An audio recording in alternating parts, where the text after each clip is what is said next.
Don't never give me everything I need on here.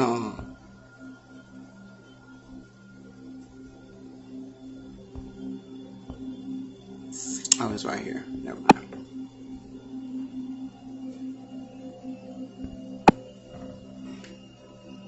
What's good, bro? What's good here?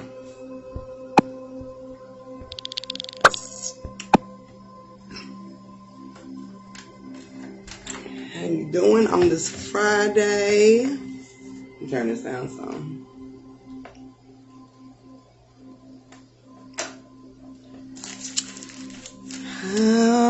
I hope y'all ready. Everybody come in, come in, come in.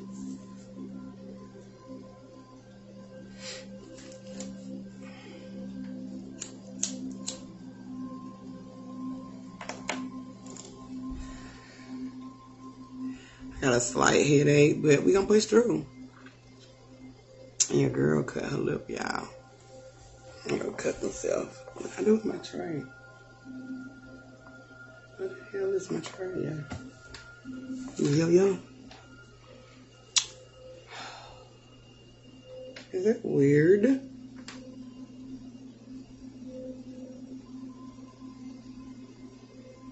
Let me go grab my tray right quick. Be right back so we can start.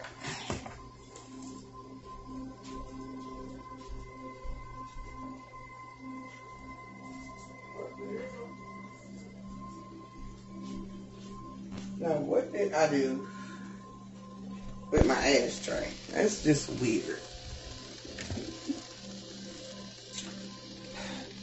I'm coming, y'all. Give me a second.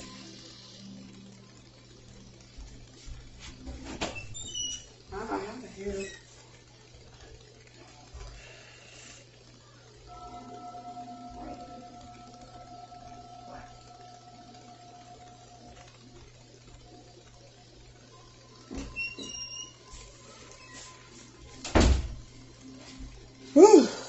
Little girl. Something serious. Peace. I ain't gonna try to keep y'all too long. But I did write it on a lot, and I do got a lot of screenshots that I want to show y'all dealing with these movies. Genesis. Jen. Take that back out there. Go back. Go back. I don't want to hear that. You're gonna have to play that over there. No, come on here. This way. Out. Go.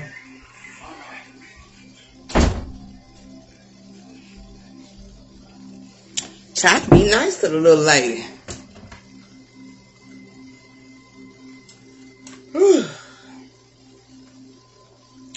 But we're going to go ahead and get started because I was already running a little late. Trying to get here. I was really trying to get my headache under control, but it is what it is, you know. But we're going to start with, I don't know if y'all watched it or not, but if you haven't or you have, of course, you'll probably know what I'm talking about. If you haven't, but check out the movie. Let me get them down here. The movie, The Number 23 with Jim Carrey in it. And we're going to talk about the new Children of the Corn. Interesting facts.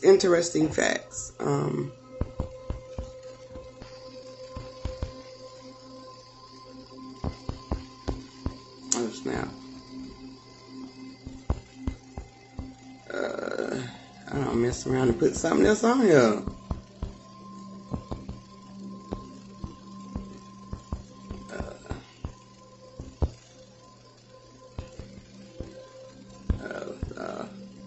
Corn. And that Children of the Corn thing, like, I did not, it's so much stuff about it that I learned this time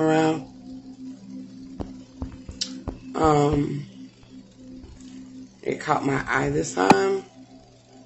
Which one you watching?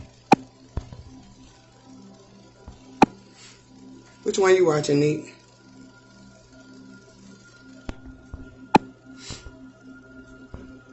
Peace, peace. You watching the number 23 right now?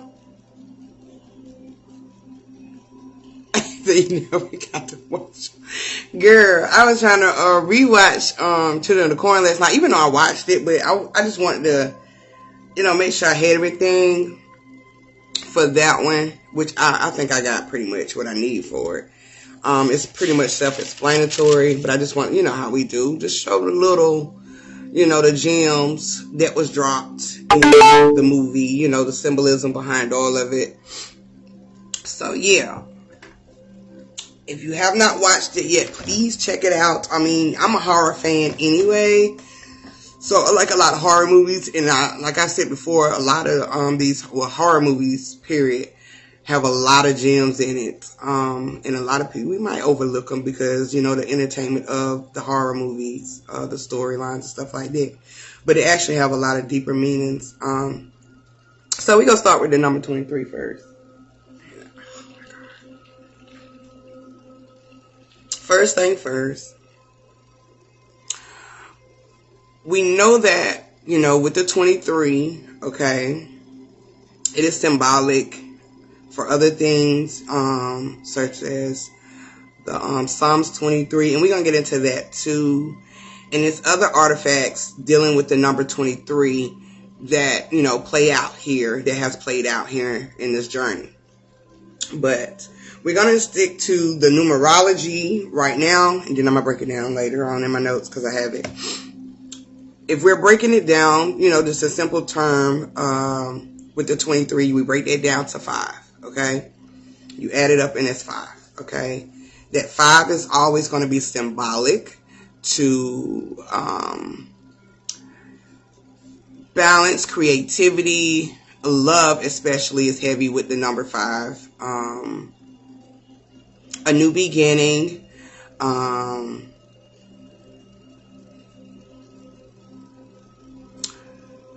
new birth. What is the same thing as a new beginning? So we already walking into this number 23 with the movie, knowing that it's going to be a new beginning. It's going to be something dealing with the foundation of yourself, the love of yourself. Yes, love mainly. Self-love is definitely deep with the number 5. So with this, we're already walking in knowing that this movie is going to be dealing with some type of foundation, dealing with love, okay, a beginning, okay, and bringing forth some balance, okay, or structure in a sense, okay. So in the beginning of the movie, Jim Carrey is the main character. He plays in this movie, so he's sitting in the truck. He's animal, I can't even think of the damn name. I can't even think of it, whatever. But he catches, damn, y'all can't get my mind right today. Okay, I cannot get my mind.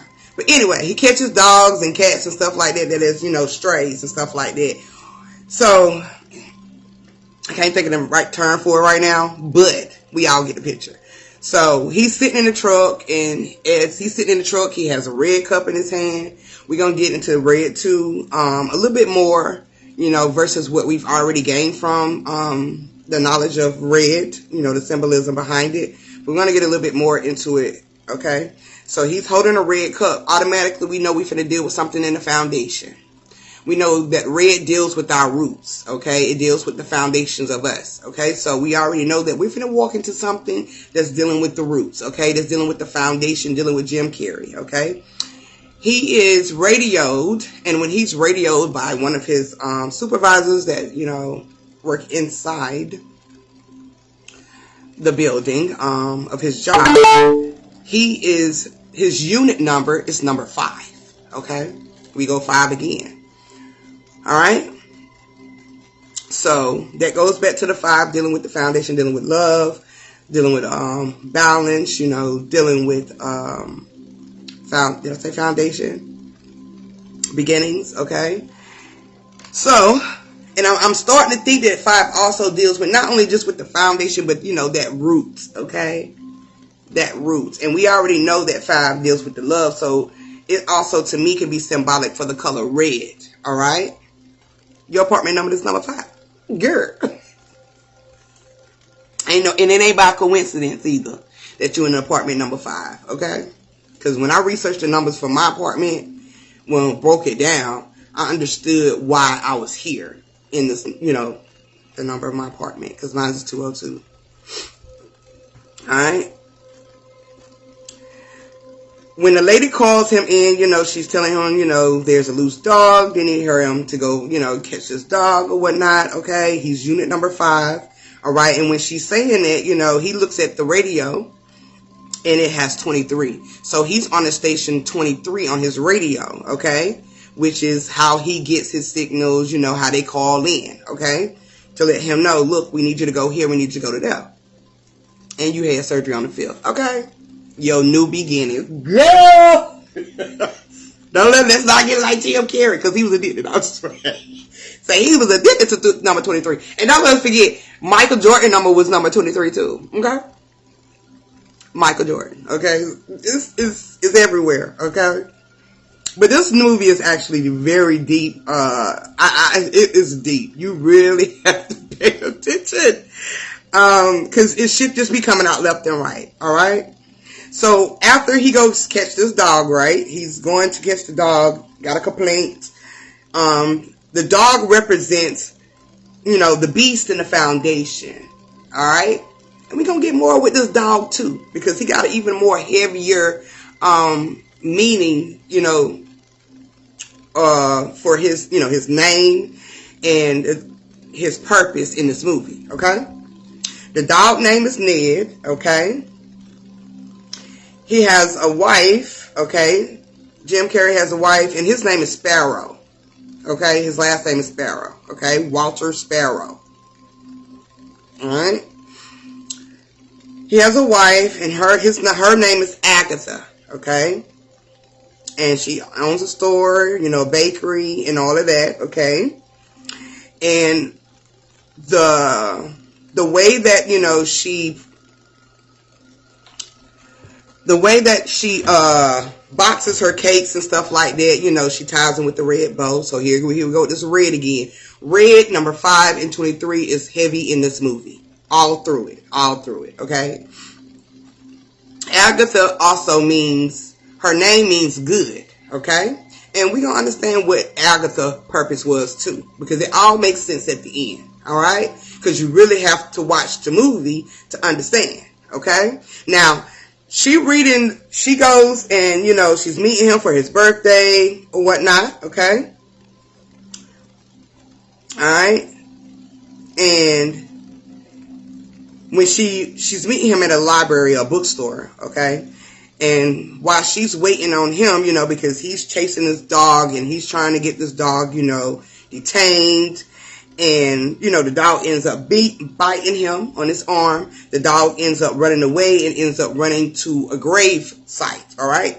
And when this dog runs to this grave site, he automatically runs to a tombstone, okay, or a grave, okay, that has the name Laura Tollins in it, okay?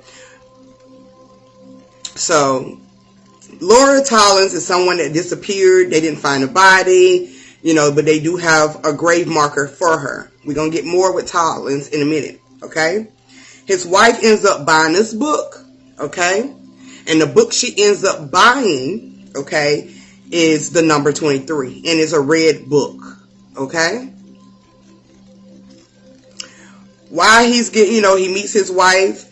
She's telling him, you know, I bought you this book. I want you to read it. Not a lie, okay? The dog, the same dog that he was chasing, okay, which he chased to Laura Tollins' grave, okay, when he tried to get him, the dog just disappeared, okay? So while he's in this bookstore, the dog is outside, okay, watching, okay?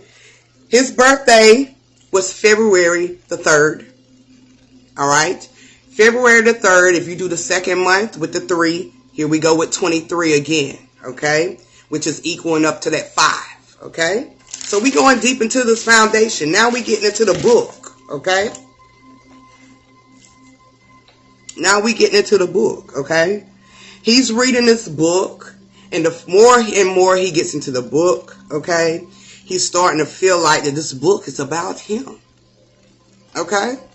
Whoever wrote the book knew so much about him, okay? He's having these what ifs and thoughts of, you know, who wrote this? Who's the author, okay? So let's get into the book, because the book has a lot of significance about it too, okay? We know it's red. It's the number 23, okay? So this book is going to take him into the foundation of self, okay?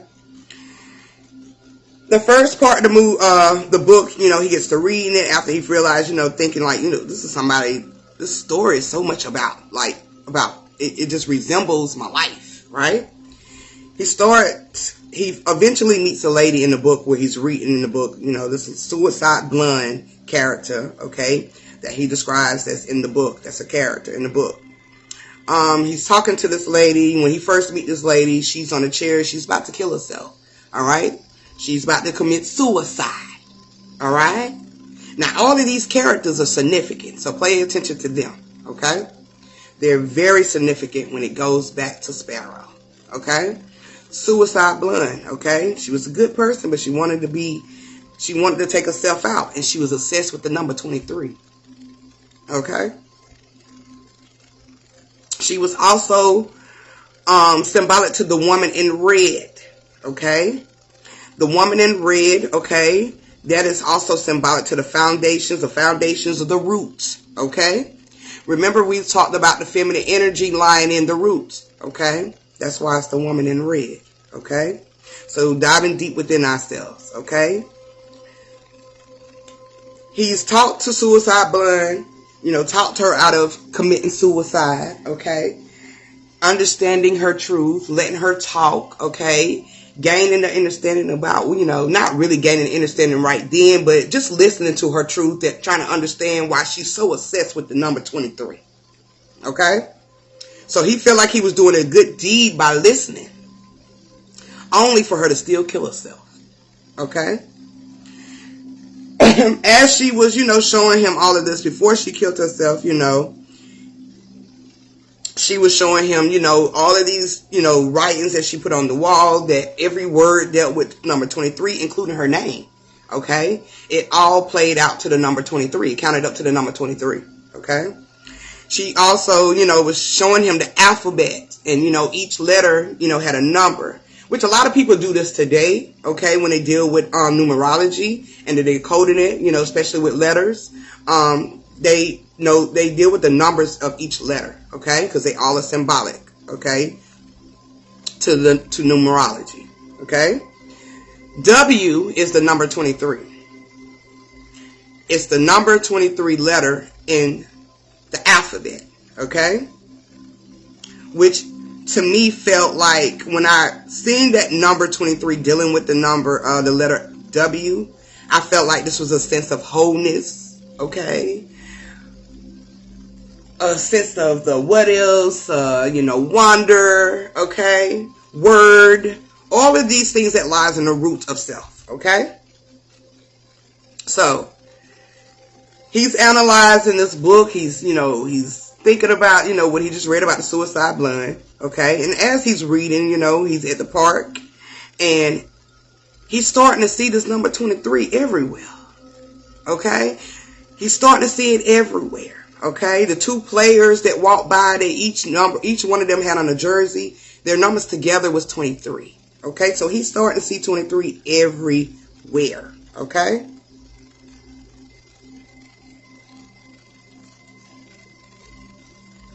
So he gets to talking to his wife. His wife is telling him, you know, you're crazy. You're losing your mind. You're getting too obsessed with this book, okay? You might need to take a break from the book, okay? Because you getting a little too obsessed. And I don't think nobody wrote this book about you, okay? Keep in mind, she's not, you know, she's looking at him like, you know, you losing it, okay? big understanding in towards the end. Okay. So, you know, she was like, well, why don't you just go speak to, I think the guy name is Phoenix. But he's a professor, okay, that the family knows. So he goes to speak to him, and he's asking him about the number 23, okay? And the guy is telling him, you know, the number 23 is very significant.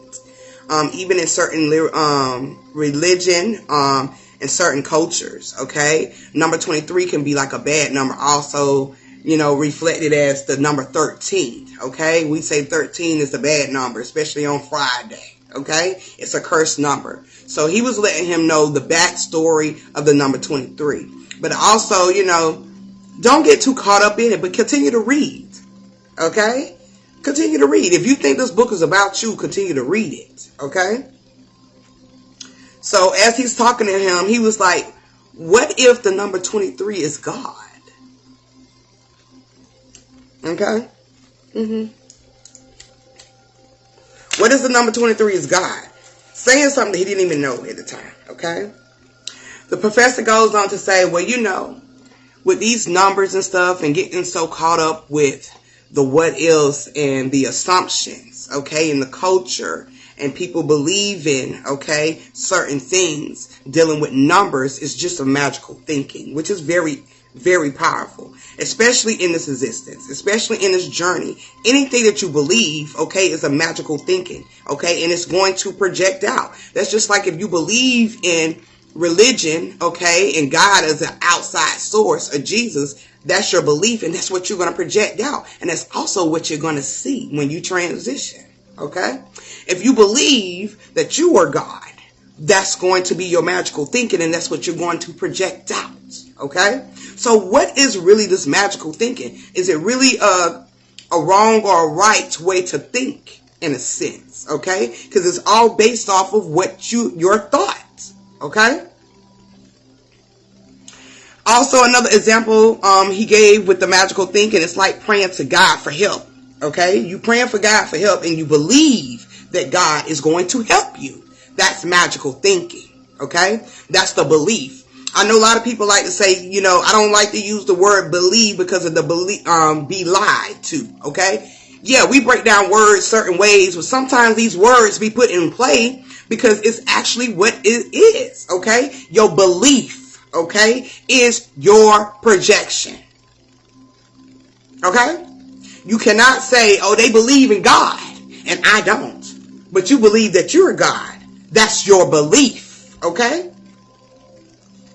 Okay? So, that's the magical thinking of the thoughts, okay? It's whatever you believe, your belief, okay? That's what is going to become your reality, all right? And the same thing pretty much what the doctor was saying, what the professor was telling him, okay? He said, what you go looking for, okay? And it's just like when we in this journey, we go looking for ourselves. We go looking for, we at the beginning, we researching, okay? And we trying to find the truth. Yes, to believe in God is to believe in self. Girl, you better say it. Okay? Okay? Okay? I like that. I like that. Now? Alright? You know, like when we start this journey, you know, we get to researching, we get to looking for things, we get to trying to find the truth, okay? We trying to find who we are, right? So he said, you know, what you go looking for is what you will find. One thing that stuck out to me the most is, you know, of course, it's some hood shit, but, you know, we say it all the time. You go looking for something, you gonna get it. So if you looking at my phone, you can't get mad what you find, right? Or you get, you know, in that scenario, okay? So what you believe in and what you go looking for is what you gonna find. If you go looking for something negative, that's what you gonna get. If you go looking for something positive, that's what you gonna get. Okay? Alright, so don't get your feelings hurt when you go looking for shit and then you end up finding something that you went looking for. Okay? Now I know we went looking for trying to find self, and we went through so many parallels and levels, okay, to find self. And we was looking for things, and we end up finding certain other things, okay? And things that was actually leveling us up to where we at now, okay? It's all about the understanding of, you know, how you receive things, okay, in your mind. This professor also talks about time. You know, he was telling him, you know, about time and stuff like that. And while he was sitting there talking about it, Jim Carrey was thinking to himself. He's the commentary of the movie, so you hear his voice a lot through it. He says, time is a counting system. Okay, it's just a counting system. Okay, it's a counting system of numbers with meaning attached to them. This is why, peace, sis, this is why I go so hard on decoding. Okay, this is why. Because everything attached to this experience, to this journey, has a deeper meaning. All right, we can't not just stop on the surface of shit. Okay, all right, especially these numbers. Okay, he gets to reading the book again once he leaves there, and this time he's talking about the character Fabrizia, I think that's her name, Fabrizia, which is the lady that he's, you know, encountered with in this book, okay? The character that's encountered with the book, I think his name was Frigley, something like that was the main character. Or Frigley something, I think I wrote it down, but it's Frigley something, somebody else. But anyway, that is his girl. And this girl, you know, in this book, she get off by pain. You know, she wants him to tie up. She wants him to act like he's stabbing her. Okay, she gets off on pain, and they're in black now. The colors they wear is she always wearing dark. Okay, it's black. Okay, and she gets off on pain or a demonstration of pain. Okay. He also finds out, okay, in this book, okay, at this time that he's talking to the professor, okay, that Fabrizia has an affair with the psychiatrist, which the psychiatrist is portrayed as the professor that he's talking to, which is a family friend, okay? So at this time it's starting to click to him, you know, but he's thinking, you know, his wife and the professor is doing something, okay? So, you know, it's like that when things are not clear, when you're starting to find yourself, okay? It don't be clear 100%, all right? You go through so much of, you know, deception, you know, and to get a clearer picture, okay, and understanding of what's taking place, all right? So he's thinking, you know, with this information and looking at it, and plus, you know, he said the same thing that the man said in the book, okay? All right, peace, bro. All right, so he's like, you know, my wife, you know, and he might be doing something, you know. So this is in his mind, okay? He done created the demise that his wife and this professor that's a family friend is doing something because it's playing out in the book, all right? And he already feel like this book is about self, okay? He wakes up at 11:11. For those who don't know, 11:11 deals with the doorway of self, okay? The 11 is a symbolic for door, okay? The two lines, okay? So he's waking up at the wee hour of the 11:11, and this is a doorway right into the mind, okay? All right? He's having crazy dreams that he don't took out his wife. He's having dreams that his wife is having an affair with the professor, okay? All because of what he's reading in the book. Okay, which is a deception at this point. Okay, he felt like, you know, at this time he was going to do something to his wife. So to protect her, he ends up going to a hotel. All right, the next day, well, that night. Okay, while he's at this hotel, there's an elder man sitting in the lobby with long gray hair. Okay. And he's just sitting there, okay? He's an elder. He's sitting in a seat, a wheelchair, to be exact. Yeah, he was finna drive himself crazy, okay? It be like that at the beginning. We feel like we driving our goddamn self crazy. It definitely be like that, you know? Because we be trying to understand these deceptions and understand the truth, okay? Trying to get to the truth of self. So it'll literally drive you crazy if you don't analyze it, okay? If you don't try to get a different, look at it at a different perspective, okay? Don't take it so serious.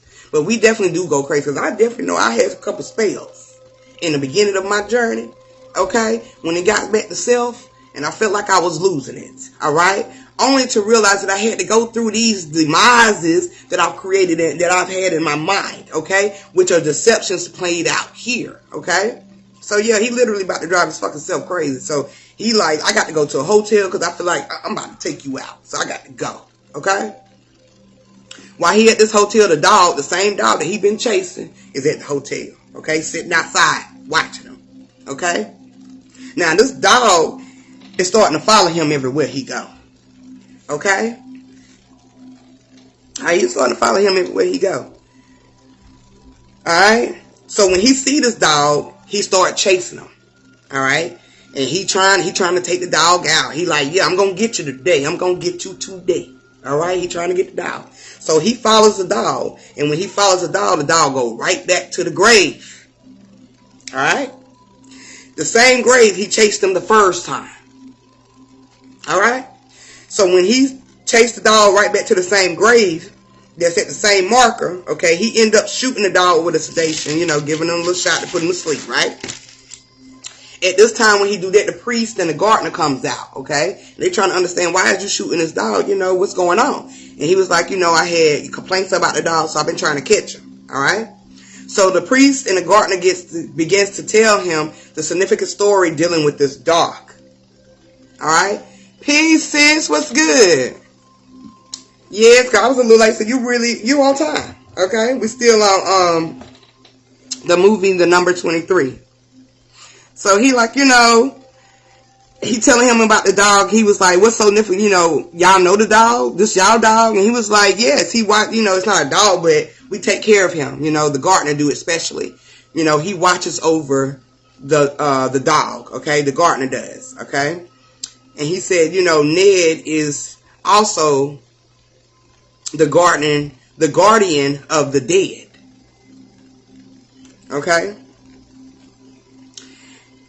He says, he always come to this one particular, well, he's starting to come to this one particular marker here, this grave site.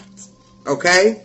He's always been all over, the graveyard, but this particular grave site right here, this marker, he's been coming to lately.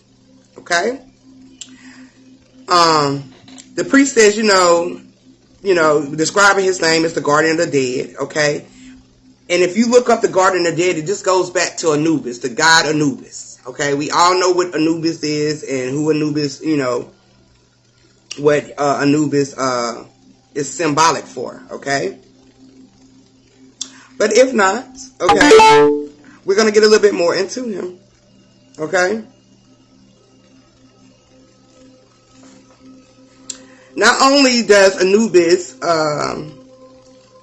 is the guardian of the dead, he also deals with calamity, okay? And calamity also deals with disaster, destruction, awareness, or tragedy, okay? So this dog is basically letting him know, okay, in a sense, okay, that some type of, it's an awareness that's about to take place, okay?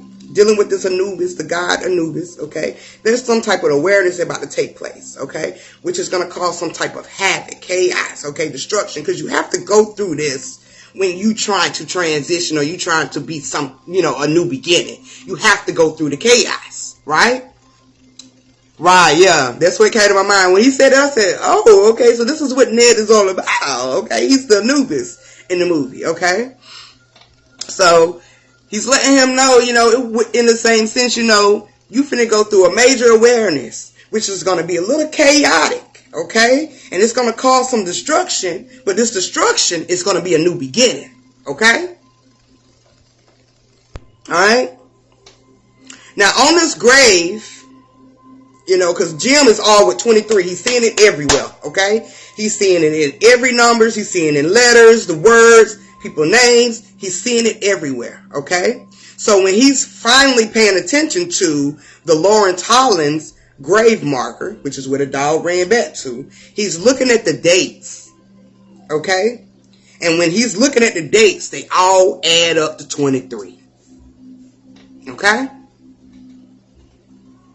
All right? And the priest told him then, he was like, well, why does he keep coming to this? Was this the owner of the dog? Since the dog keep coming to this grave site particular, this grave right here particularly. And the priest was like, no. He was like, to tell you the truth, the body has never been found. All right? So it's only just a marker. Okay? So from that, he gets to decoding the book a lot more. Okay? The first time you go through your journey of self, you read. Okay? You read all of this knowledge. You be reading it. He read the book. Okay?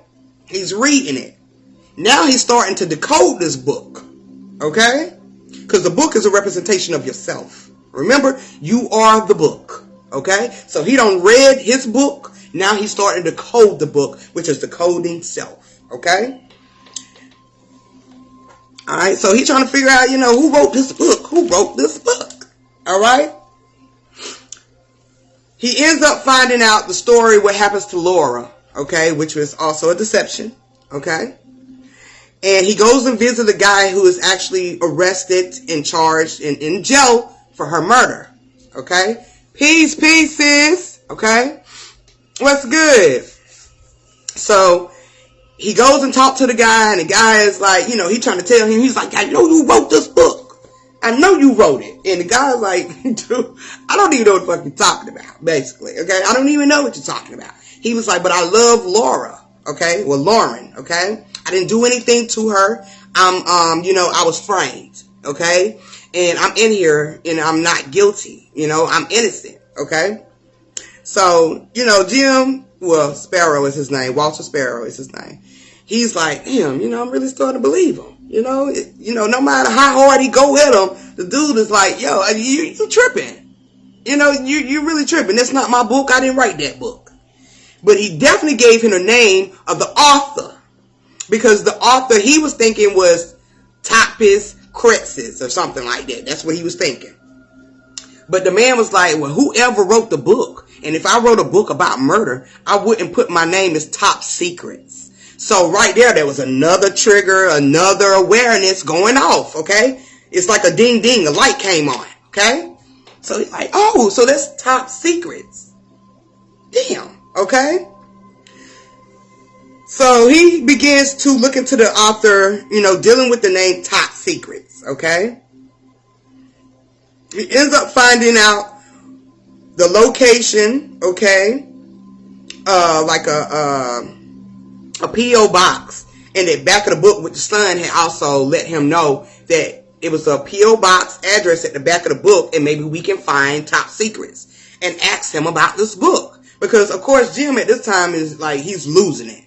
He's losing it. And you got to lose to win. And sometimes you got to lose yourself just to win and gain all of self back in a higher perspective of understanding of who you are, which is taking accountability and accepting, okay, things that have been taken place in your journey, right? So they find this address. His son tell him about the address. They end up sending him 23 boxes of styrofoam,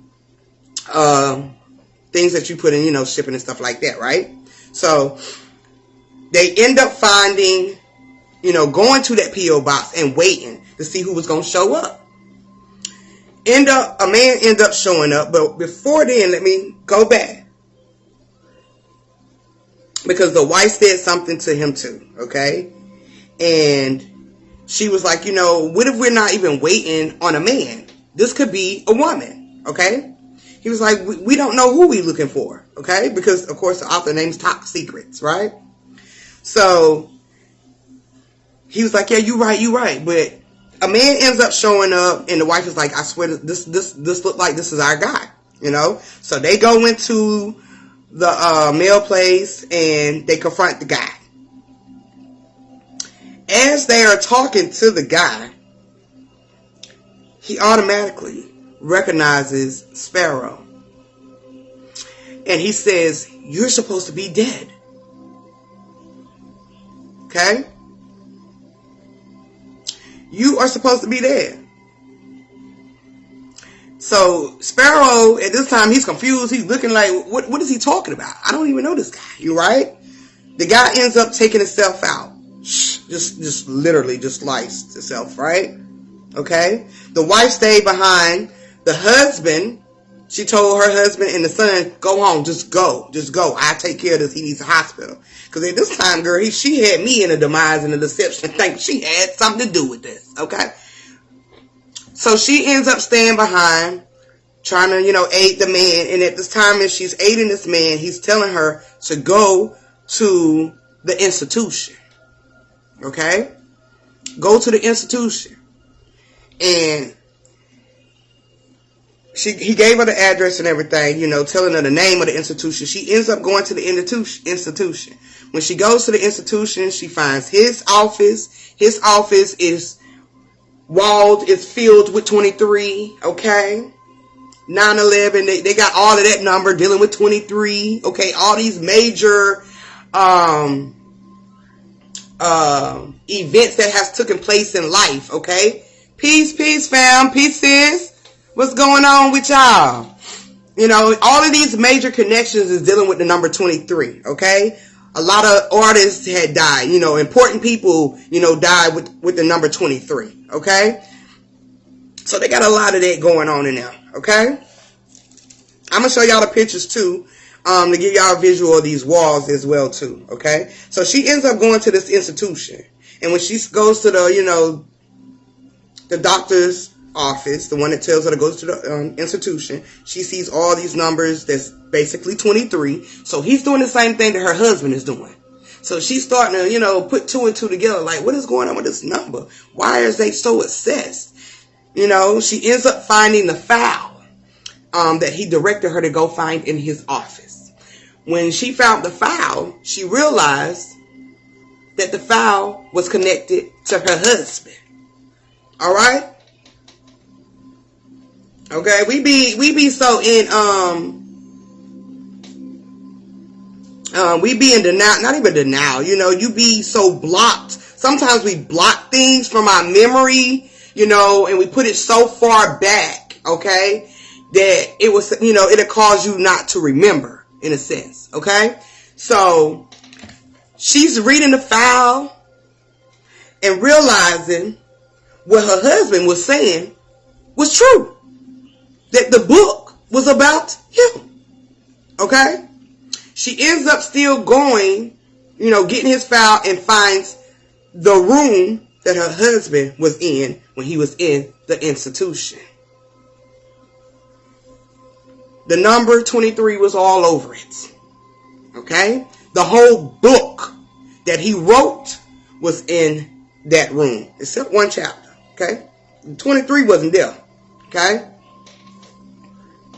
So she finds a box, okay, that's got his name on it. And in that box, it has his saxophone. It has the magazines, okay, that he's read. That had the suicide bomb, blonde lady in it. The lady in red, okay, on the cover. Okay, all of these are mises that he done created in his mind. Okay? And he has put them out into this book. Okay? He ends up, while she's doing that, the son and Jim are at home. They're waiting on her to get there. But he starts circling each, every 23rd word in the book. And as he was doing that, he got a message. And the message was telling him to go to a park. He ends up going to this park. What's the name of the park? Casanova Park, okay? And it says steps to heaven, okay, in this message. Alright? So he goes to the park, he goes to the steps of heaven. Now we know that the steps of heaven is just going right into your higher self. Okay? Alright? So now, okay, he don't work his way up out the root trying to understand. Okay? But he got to get into this heaven in his mind. So he can see everything clear. Okay? So it can click to him. So he goes to the step of heaven. Pieces. Okay? And as he goes to the steps of heaven in the park, he walks down to the 23rd step. As he walks down to the 23rd step, he ends up finding, they end up digging the 23rd step up. When he digged the 23rd step up, he found the body.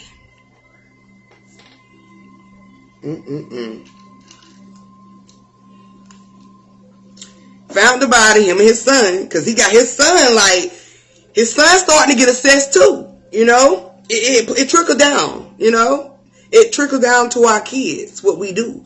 So his son is starting to be assessed with the number. But he's trying to understand, not only being assessed with it, but he's trying to understand to help his father. Okay?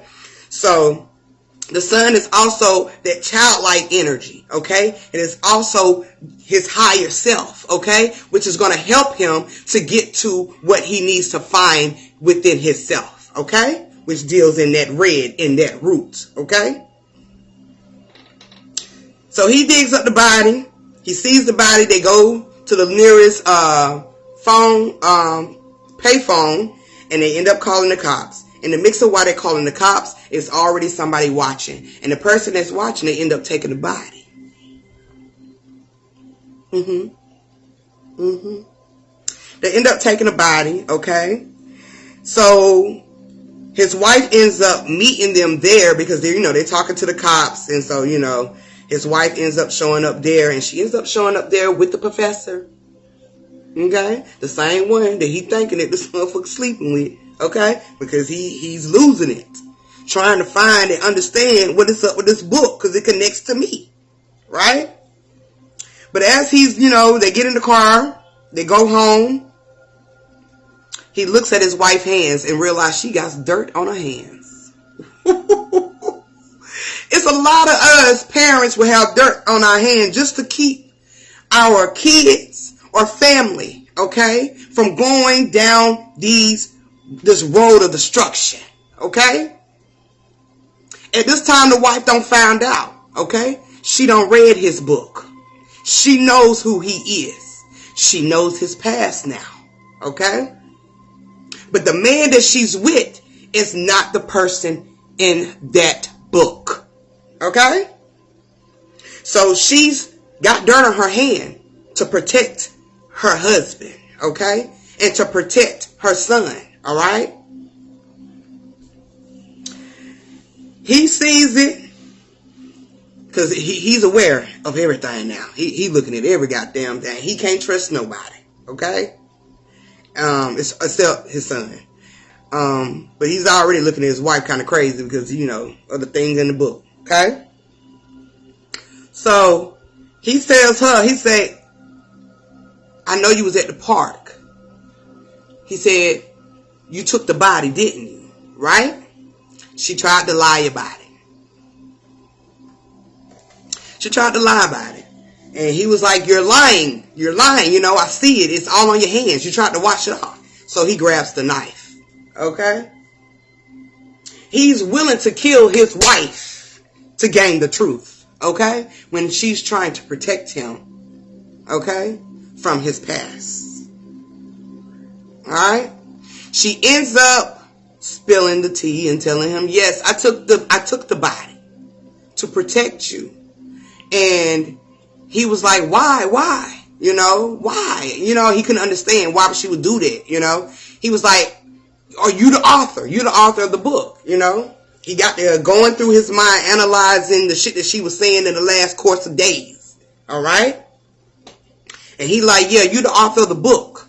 Why would you do this? Why would you do this? And she's like, I'm not the author of the book. Okay? And the son is like, well, who is it, mama? Who is the author of the book? Why did you take the body? Why did you make us look like we was lying to the police and stuff like that, right? She had no choice at this time, okay? Because at this time, she's frantic, she's scared, she don't know what he might do. Because she don't read about his past, okay? But she know deep down inside that this is not my man, okay? That is not him. So she ends up spilling the tea and saying, yo, you wrote the book. When she told him he wrote the book, just like when we find out that we are the book and we write our own script. Okay? It's a lot to swallow. Some people can't take that type of knowledge or understanding of what it is, okay, about self. They can't accept that, okay? Because what's being portrayed in this book is so destructive, okay? It's so chaotic. It's wrong, you know? He's trying to find the murderer at this point because he believes that the story is real. All right? So he's like, I didn't write the book. I'm not the owner of this book. I didn't write it, you know? So he flips out. He ends up leaving. All right? He ends up going back to the same hotel. Girl, if you don't get up out of here, go get your phone. Give me a second. He ends up going back to the same hotel, which he was already, you know, questioning in his mind. You know, we have deja vu of things that we've been somewhere. So he was kind of having a deja vu moment the first time he went to this hotel. So when he went back, you know, he like, you know, it's starting to seep into him why he picked this hotel. Okay? He started remembering stuff, okay? Stuff is starting to come to him. You know, things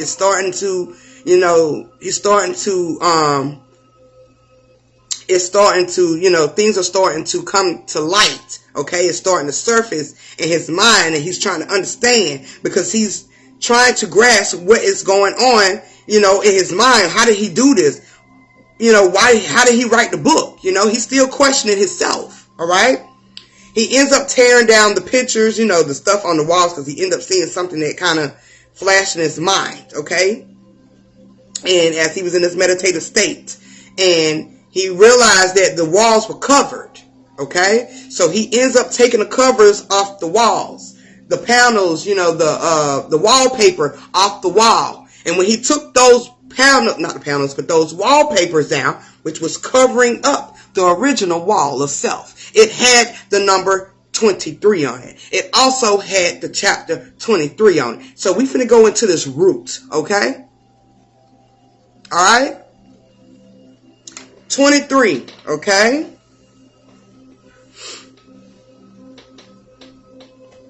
That number 23, okay? When he seen it on there and he read the last chapter on the wall. In that last chapter, it took him to his roots. It took him to why he got obsessed with the number 23. Okay? Remember, 23 deals with your foundation. It deals with your roots.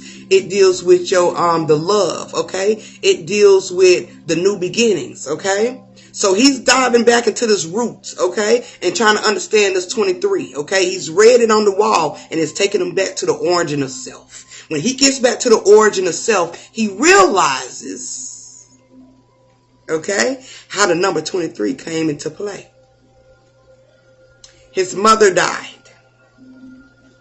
Suicide.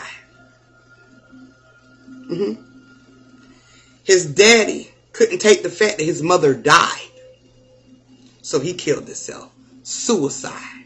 Now his mama was a bloodhead too. Suicide. Okay? And when his daddy took his life, okay, the red splattered on the book. And on this book that it splattered on, it had the number 23. Okay? So he became obsessed. Alright? His daddy was already obsessed with the 23. He pushed it down to his son by this trauma, okay? His son seeing his father take his life, okay? Seeing his mother take her life, okay? So that number 23 was deep in his foundation and his roots, okay? It connected him to his trauma, all right? He had been dealing with that number 23 for years, through the rest out of his childhood to his early adulthood. Okay? He didn't deal with it. He just tried to, you know, block it. Okay? He blocked it. He put it in the back of his mind. Okay? Until he met this one lady, which was his girl at the time. Okay? Which is what the book is, who the book is actually talking about. The murder of Lauren Tollins, okay, which was his ex, okay. he took her out. He killed her, okay? Because he's starting to get possessed all over again, okay? And because this is somebody he was interested in. He loved this girl, okay? He loved her, and he couldn't let her go. So when he realized that this girl was messing with the professor of the school, okay, the college that he was into, he became more and more obsessed, okay? And as he became obsessed, that 23 started willing in again. He started writing on her at 23, okay? And she was like, you're a freak, you're crazy, okay? She stopped seeing him, she broke up. He was trying to get her back, and she ended up saying, you know, the things that he didn't want to hear, that he was crazy. She didn't like him. She never loved him, okay? Those hurtful things that nobody wants to hear, right? Because all he ever wanted was love. All right? So when she said that to him, he took her out. All right? He took her out. He ended up taking her out and burying her. And when the man that was charged for her murder came into the room, he seen the bed, and the bed had blood on it. And he grabbed the knife, which is what got him in jail. Okay? All right? Which back then, it didn't make sense. Nowadays, nobody, no case, right?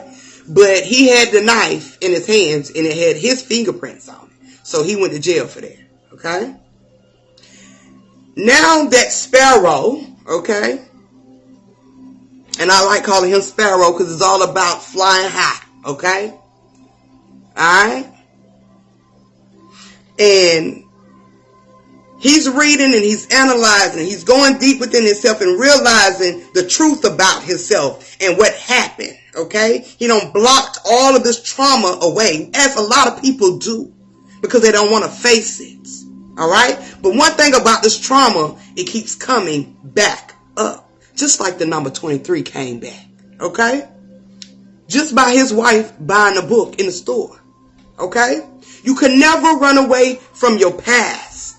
It's going to always come back, okay?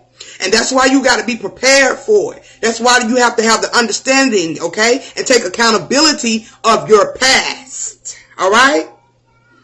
It didn't sit well with him that another man was in jail for his choices that he made, okay? Because today he's a better man, all right? Back then he was sick. He was disturbed, okay? He was disturbed, okay? He had trauma, all right? He didn't know how to express his emotions because his parents took their self out, okay? Most people feel like it's easier to just take their self out, okay? Than to understand your emotions, to accept accept what happened, okay? Even though it might be something that we didn't want to endure in our past, but you have to accept it and let it go, right? Okay? And even taking accountability of what you've done, all right? A lot of people don't want to do that. They want to keep it blocked in their mind. But by keeping it blocked in your mind, it's keeping you stuck, okay? In these demises, okay? He thought he had the perfect world. He had a wife. He had a son, okay? They had a house. They living a good life, okay? But that past always resurfaces, okay? And even though, okay, he dealt with it this time, it's going to keep coming back. And that's what I keep saying before. I keep saying, regardless of what you're healing from, because no one's ever healed, okay? Regardless of what you're healing from, it just makes the process easier when you accept it and you take accountability, okay? Understand your trauma. Understand it's not your fault, okay? Yes, he felt like he was living that American dream, okay? All right? So he couldn't, where he was at in his mind of understanding the level of, his mind was more open. He didn't want no one to fall victim to his own choices, okay? You know, he didn't want that man to stay in jail for what he did, finding out that he done killed a lady, okay? Because he had blocked it in his mind. He learned how to block this shit in his mind, okay? So, the wife, though, she was like, he ain't got to know. Your son needs you. You know, that was the whole purpose of her taking the body out the dirt. So he wouldn't go to jail. Okay? But he didn't want his wife to have to live with that either. Having his dirt on her hands. Okay? He didn't want to teach his son that either. Okay? It's not right. And he could not fathom that. Okay? So he ends up confessing. And he ends up going to jail. Laura ends up getting the proper burial. The man that was in jail ends up getting freed. Okay? And he was happy in jail. You know why? Because when you happy, in jail is symbolic to your mind too. Okay? This mind. Okay? He was happy because he had also accept. Okay? What he has done. Okay? He accept what he had done. He accept the fact that he took somebody's life. All right? He took the accountability. Okay? And that number 23, which is 5, is all about accountability. Okay? It's all about accountability. And once you take that accountability and you dig into your self-love within yourself, or, you know, getting to know yourself, okay? Understanding self, okay? The self-love, all of the self-acceptance, self-accountability, all of that deals with 5, okay? And once you take the accountability, okay, then the process is much easier, okay? You begin to elevate, not only in your heart, but in your mind, okay? So he was able to sit in jail with a smile because he took the accountability for his choices. All right? And that's why these roots are going to keep coming up. Okay? They're going to keep coming up. All right? And it gets better and better with the accountability. All right? But if you don't take these accountabilities, okay, it's going to be really hard on you out here. Okay? It's going to be hard because that's the projection of your mind. Remember, he said the magical thinking. Okay? That plays out a lot here. Okay? And that also played out in his life because he began to believe that he wasn't that person. When you come into a new transition about yourself, right, you want to believe that you are something greater. All right? Which blocked him from the past. Okay? So when that past resurfaces, you're able to deal with it head on. Alright? So that number 23, let me make sure I ain't got nothing else, was all about Walter Sparrow finding self. Reading the book of self. Finding self, okay? Diving within yourself, okay? And understanding to take the accountability, okay? That you have sought out into your reality, which is through you, the book, okay? Okay? And at the beginning, they always, and you know, also with this book, when he was reading, he would say, some of this is true, but some of it is lies. Yes. There's always going to be truth mixed in with the lies.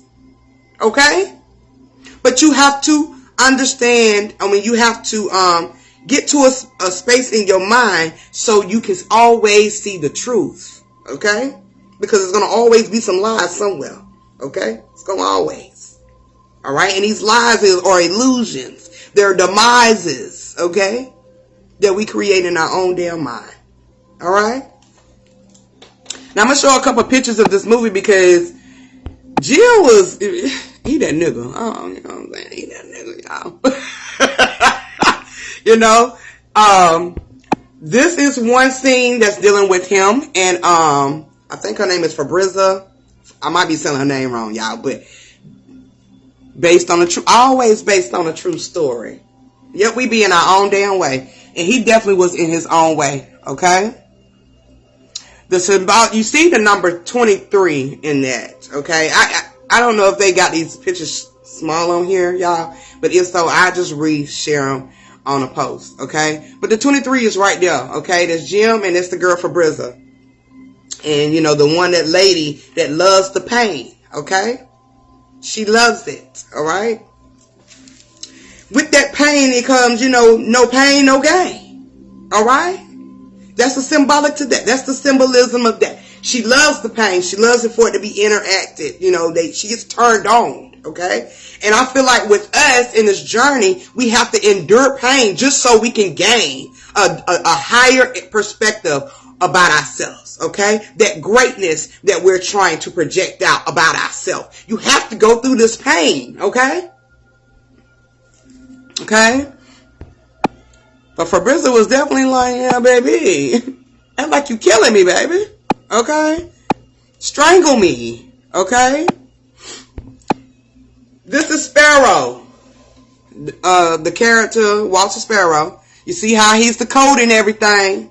You see the number W. Okay? Yeah, strangle me, baby. Let me feel a little pressure. I mean, if people out there to do that now, I mean, I have myself, okay? But this lady was a little wicked with it. But, no pain, no gain now. Okay?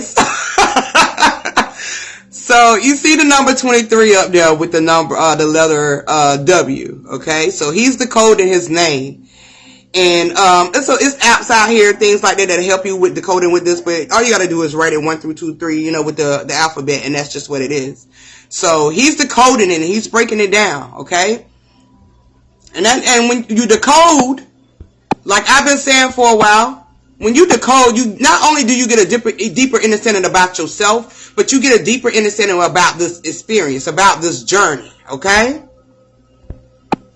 Yeah, I thought this was important that I seen. Y'all probably can't see it, but I definitely will show it. I will put it out on a post.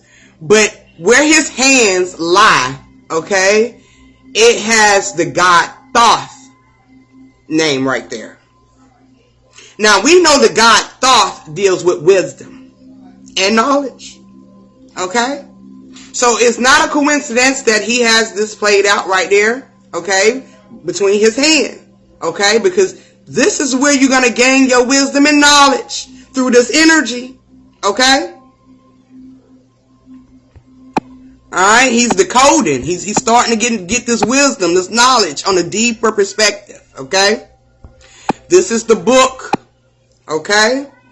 Also with these movies, y'all, the colors lies deep in these movies. Now, this is not a coincidence either, of course, Hollywood is so, and I see why they call him the geek, elite. Thoth, the scribe. Okay? The scribe. And it also represents the book inside of you. Okay? Come on now. Okay? Look at the red, white, and blue. The red, white, and blue. Okay? Now, he got the red. That's the book. Okay? That book is red. That deals with your roots. That deals with your foundation. That's where you start. Okay? That's where you start with your book. In your roots. Alright? Also with... Hold up. Let me get over here. Also with red, it is the highest primary color.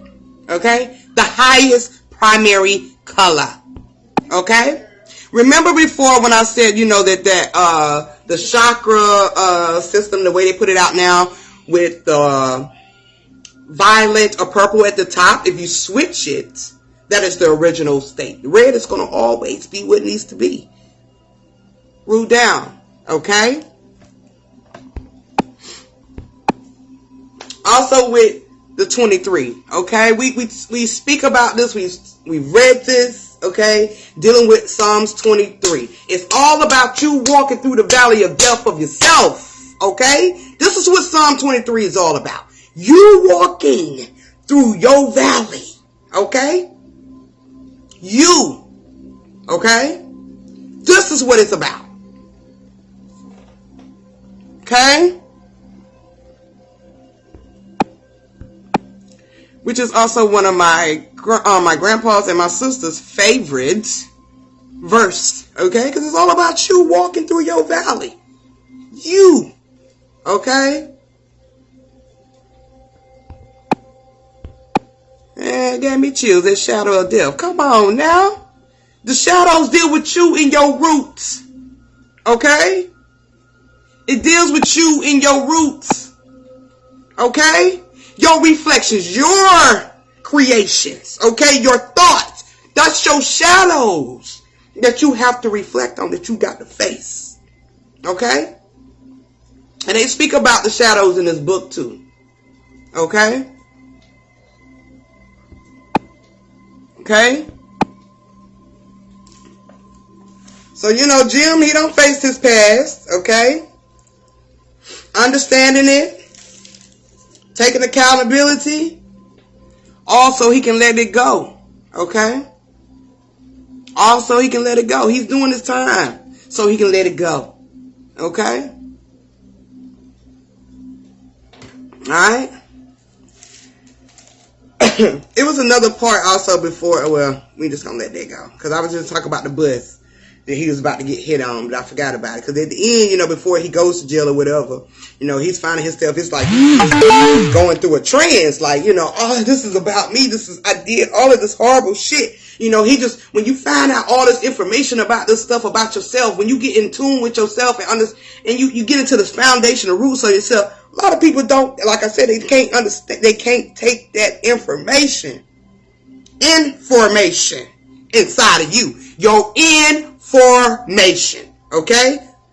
What you got in and that you have formatted out, okay? A lot of people cannot take that, so they want to take their lives, okay? They want to suicide, okay? So he stepped in front of the bus. And when he stepped out in front of the bus, he couldn't take all that, knowing that he killed somebody. He got somebody in jail. He done created a whole life for him, and only to find out that he has a past, okay? Only to find out that he has a past that he has blocked in his mind, okay? Blocked in his mind and tried to forget, okay? So when it resurfaced and he couldn't fathom that, he tried to take himself out. He stood in front of the bus. This is before he goes to jail, though. He stood in front of the bus, and the bus had the number 23 on it.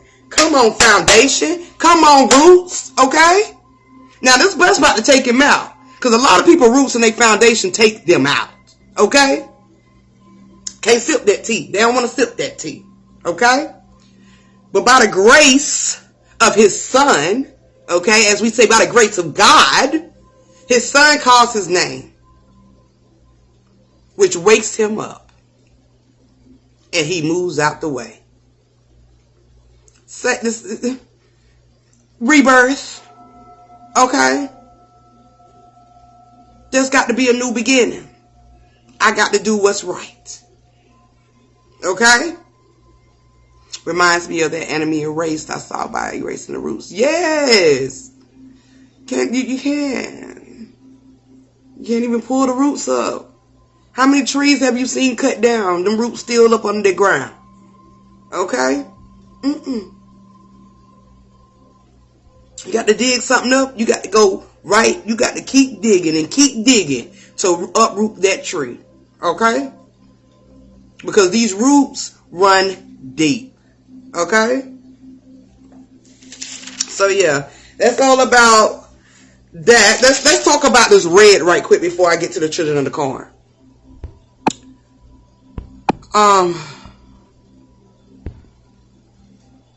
Now with the children, not children of the corn, the red symbolism, okay? I actually dug deep into the origin of red, okay? I'm gonna make sure this is the one I want. Radical communities. This is not the one. Okay, let me go find the other one.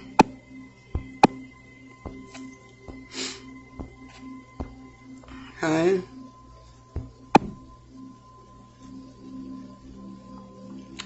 Yeah. It just actually just gave you confirmation of what this root, okay, what red is symbolic to the origin of our roots, okay? And I also said, like I said, it's the highest part of the primary rainbow. The highest part. Okay? So that goes back to what I was also saying about how we look at the chakra system, and the chakra system has that purple up here. Okay? But if you flip it, okay, the red is at the top. That's the primary color. It's also one of the primary colors, you know, dealing with the color system. Peace, sis. Okay? It's a root color. Okay? You remember back in the day when you was young? And I always bring this up too, because to me it's an important fact that I had to face in my childhood, and probably y'all too. But when we was younger, okay, as today you might see a lot of trees, a lot of grass right now. But if you was in a certain hood or a certain area, all you seen was red dirt. Okay? And this red dirt can be used for multiple things. Okay? It deals with our indigenous people. They use red dirt a lot too. Okay? So, it's a foundation color. It deals with self. Okay? Yeah, you right on top of the next one, sis. Right, red dirt. I see it. You don't see it now. You do not see red dirt. It's been covered up. You will not find it. The only way you will find red dirt, okay, if someone is digging something up. Isn't it ironic that our foundation is red? Okay? That's not coincidence. Okay? Red bricks. Okay? So it's really symbolic to our natural roots. Okay? Symbolic to your roots of self. Shit, we used to run around in that red dirt with our feet on, and the feet be dusty as hell. But it be red. So yeah, okay? The red is a very powerful color. You know, it just goes back to the roots of yourself. Okay? So anytime you see it in a movie, okay, even on that red, white, and blue flag, okay, that deals with your roots. That red, okay? We're going to deal with blue too in a minute. Because in this other movie, they display the red, white, and blue. And if you pay attention to these movies, red, white, and blue always come up. Whether it's somebody with red on, and the next person they stand beside got blue, okay? With a little bit of white, okay? That red, white, and blue going to always be together. Okay? Because it connects right back to yourself. Alright? A lot of these flags have those three colors too. Okay? Alright? Whether they got all three or they just have, one of them. But a lot of the flags do. Okay? So we're going to get to Children of the Corn. Now, Children of the Corn has a new movie. So I'm going to say this first. Now, when I first watched Children of the Corn, of course, I'm a horror fan. So it was just one of those movies I just really couldn't get with. I just couldn't understand why the kids is killing all the adults. What kind of crazy shit is that? Yes, I've used red dirt also with I've also used red dirt with my face. It works too. As a clay, clay mask, definitely. It makes your skin smooth. Red dirt be used in several tribes for their hair to change the color. So red is very a dominant color here in this plane. It's the root of it all. Okay? That's why there's so much fake grass out here. Okay? Trying to get rid of the red dirt and shit. The red dirt is natural. Okay? Alright, so on to Children of the Corn. But yeah, I could never understand why these kids was killing these adults. I mean, back then it was an exciting movie to watch. But this time around, I'm kind of like, let me check it out a time. Let me check it out again because it's a new one. It came out this year. Peace, fam. Yep, that bentonite, clay, and henna. Yep. Yep. And you know, even with the indigenous people and certain tribes, they use red on their face too, from, you know, markings. It's very dominant here, you know, and it's a reason why they're covering it up, because of the power that lies in the dirt. Okay, it's the reason why. Okay, back in the day when we had that red dirt, everybody was out there in that red dirt. Okay, and the energy was high too. Okay, so it's a reason why they're covering it up. The power of the dirt. Okay, red dot. Yeah, it's a new Children of the Corn. It came out this year, 2023. Yep, they remade it, and this time they have a goddess, okay, as the main leader. Okay, because we went through generations and generations with, you know, with the boy. Okay, the masculine energy, which makes sense why. Okay, because of the energy that we was in. And now we in this feminine energy and we're raising it with the masculine, right? It's only right there. Of course, it's going to be a feminine leader in this movie. Okay, the little girl is a little cuckoo too. Okay, she's cuckoo as hell. But let's dive in. Okay. When you start the movie of this movie, The Children of the Corn, the little girl name is Eden. Eden. Okay, the Garden of Eden. I think that movie older than us, or I was a little girl. They got some that, yeah, they got some that's probably one, maybe two. Nah, it just came out when we were little. I have to say, nah, it ain't older than us. Unless they got some in black and white that I don't know nothing about. But all the ones I seen was in color, so they was after us. But when you start this movie, the little girl, she's sitting on a horse, you know, she's playing outside, and, you know, she got her little sunflower ring on, and, you know, her little sunflower shirt, and her name is Eden, okay? Eden, Garden of Eden, okay? She is going to be the new leader of the Children of the Corn, okay? She is the new leader of the Children of the Corn, okay? At this time, you know, she's so in tune with herself. That's what that flower represents, the yellow. It also represents love. It also represents, of course, you know, dealing with the ocean, the sunflower, the love, the self-love, you know, the enlightenment, okay? She's in this entombment of herself. She's outside of her imagination on this horse, and she's like, yeah, let's get him, let's get him, let's get him. You know, she's playing, okay? She's trying to get the guns of robbers, okay? So she's in her imagination. So that's not by coincidence. She has this yellow sunflower ring on, and she has on a sunflower shirt because she's in tune, and she's in her enlightened energy, okay? Until the boy comes out the field of the corn, okay? When he comes out that field of the corn, you know, he's telling her, you know, we're not going to cry no more cries, okay? And he proceeds to go towards the children's home, which is where the little girl, you know, resides, okay? And as he's going towards that, a man come outside. I guess he's one of the supervisors that's over the children or whatever. And he's like, where have you been? Okay? And, you know, asking him where he'd been, because the girl was like, have you been in the cornfield all night? So, you know, the man is asking him, you know, where have you been? I've been looking for you. As soon as he said that, he stabs the man. Okay? So he ends up killing the man. All right?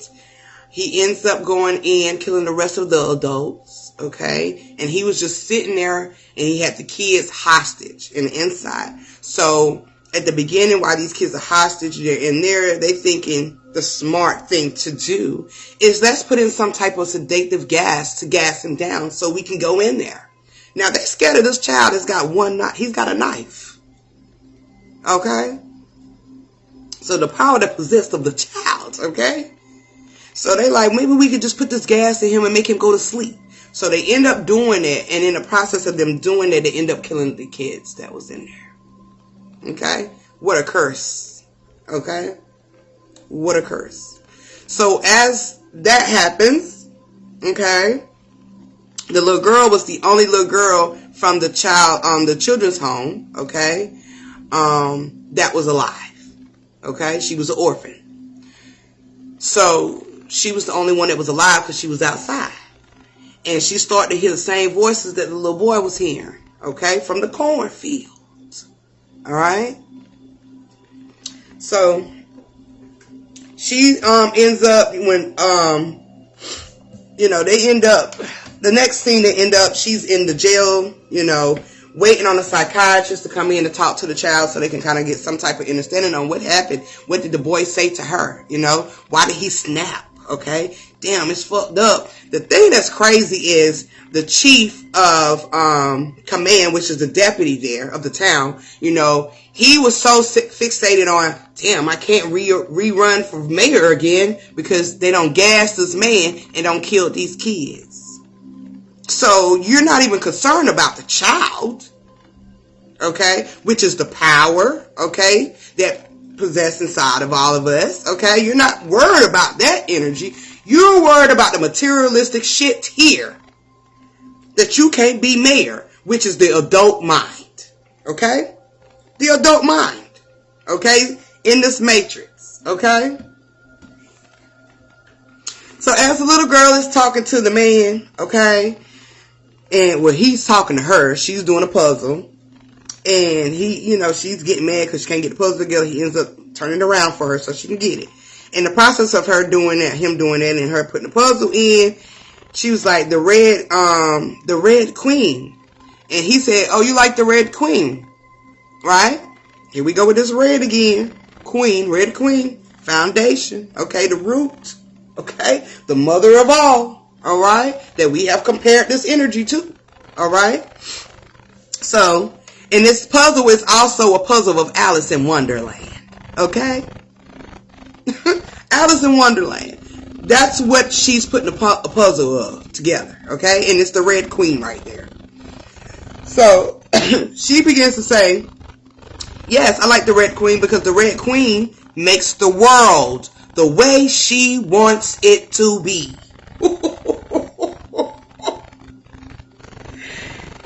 The roots, okay? We just talked about this with Jim Carrey them, okay? In that movie, number 23, about the roots, okay? Dealing with the red is your foundation, okay? It's where your book starts, all right? Yeah, like the Queen of Hearts. And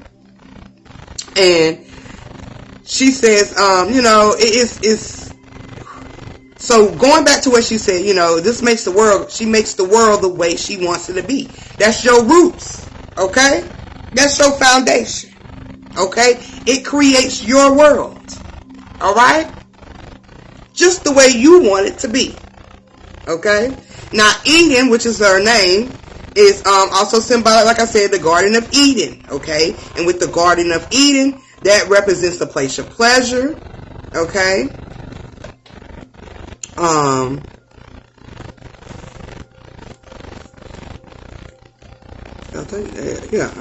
Yeah, that represents the place of pleasure, okay?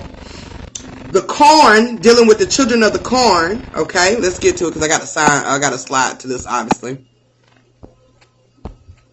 And I got my slides wrote down like, pull the slide up, girl. Pull the slide up, okay? Okay. I didn't get time. Damn, y'all. I done turned myself around. I didn't get the chance to edit these, but it's alright. First thing to develop in the womb. Ooh, stay there with that, Shay. Stay there with that. Cause baby, we going down that road, okay? So the origin dealing with corn, okay? It means grow old or mature, okay? That's just one. Okay, that's just one. So it means grow old or mature. Okay? Ooh, my damn head, y'all.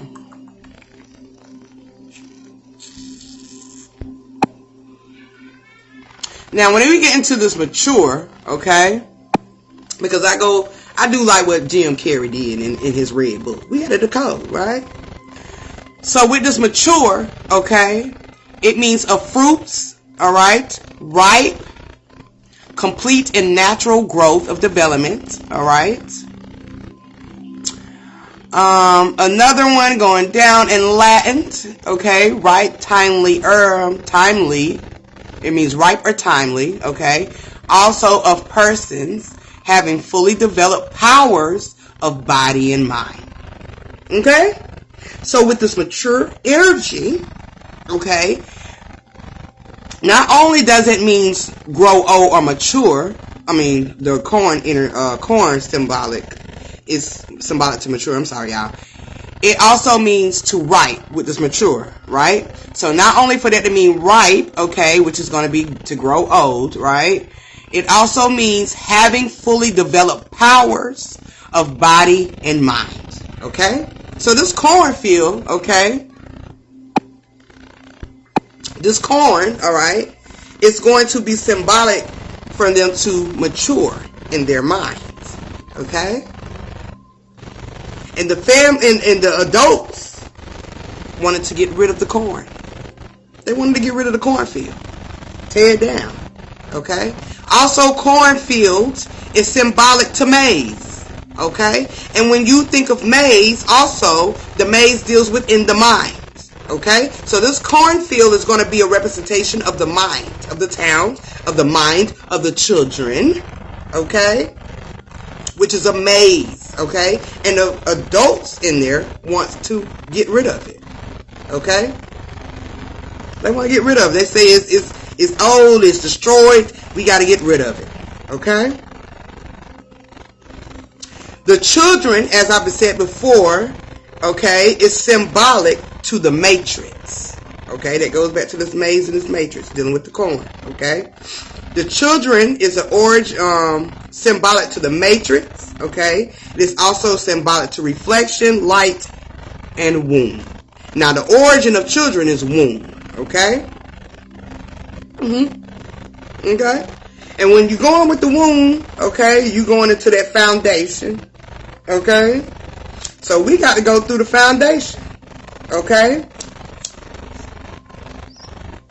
Your children are coming out the womb. They become your matrix, your world, your reflection. Okay? The light that you have created. Okay? That's what your children represent. They are you, you are them. Okay?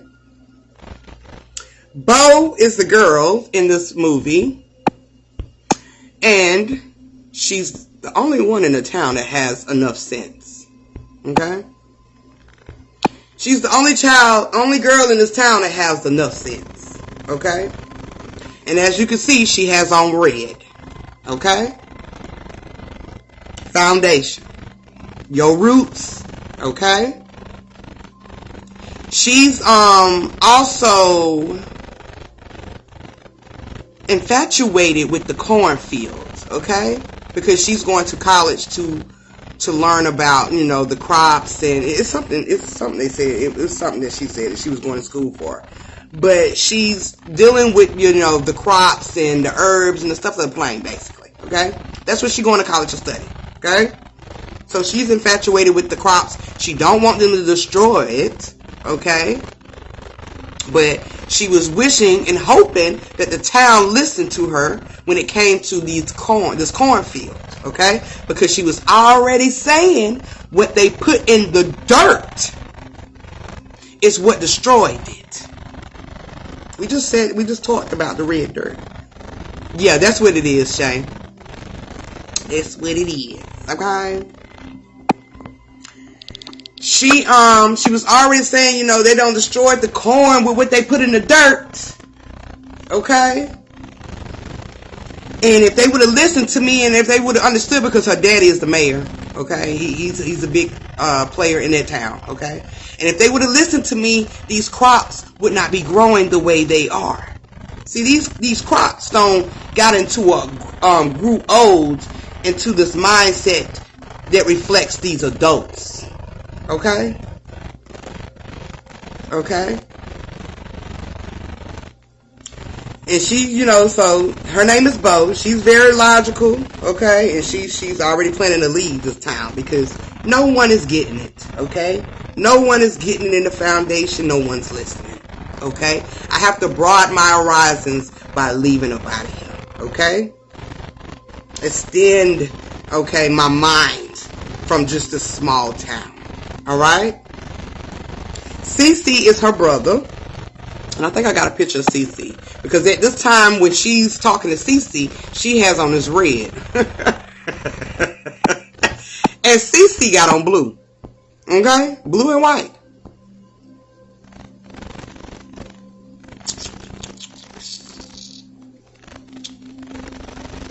Okay. Where is Cece at? I don't even see him, y'all. Okay. But I definitely did skip that picture with the little boy. But anyway. Now this is Eden. Okay? She got on this red wig at this time because she wants to be, she's playing out the Red Queen at this point. Okay? At this time of the part of the movie. Okay? As they all are right there in the crops. Okay? The kids play in the cornfield. Okay? So she's got on this red wig at this time. And Bo is like, what is going on? Why you got that wig on? She's talking about, because I want to be the Red Queen today. Okay? This is your new leader, Children of the Corn. Okay? You see the flowers she has on her. The sunflowers.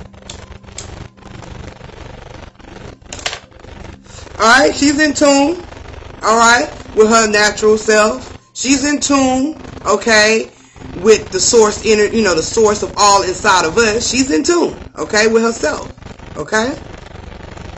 Because at the beginning,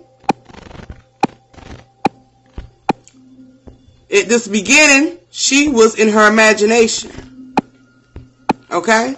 See? She was in her imagination. She was on the horse. She was playing. Okay? And that's when, I think his name was Boyd. He came out of the crop. Okay? So that's at the beginning. Okay? So she's in her imagination. And to be in your imagination, you have to be in tune. Okay? That's just basically you being in tune with yourself. And you're starting to create, okay? Or manifest, as people would say, new perspectives, okay? A new journey, okay? She's about this new perspective of energy, okay? So she's not so bad. Because I just think the little boy was crazy as hell. In the original Children of the Corn, like, he just batshit crazy. But in reality, he was very in tune. Okay? Very in tune with his higher self. Okay? Alright, we gonna get on to this, okay? Now, as they walking in this, the crops, and stuff like that, this is one important information, okay? The truth with the lies display, okay? Bo tells her brother Cece, he blows her some pollen, dust to her face, okay?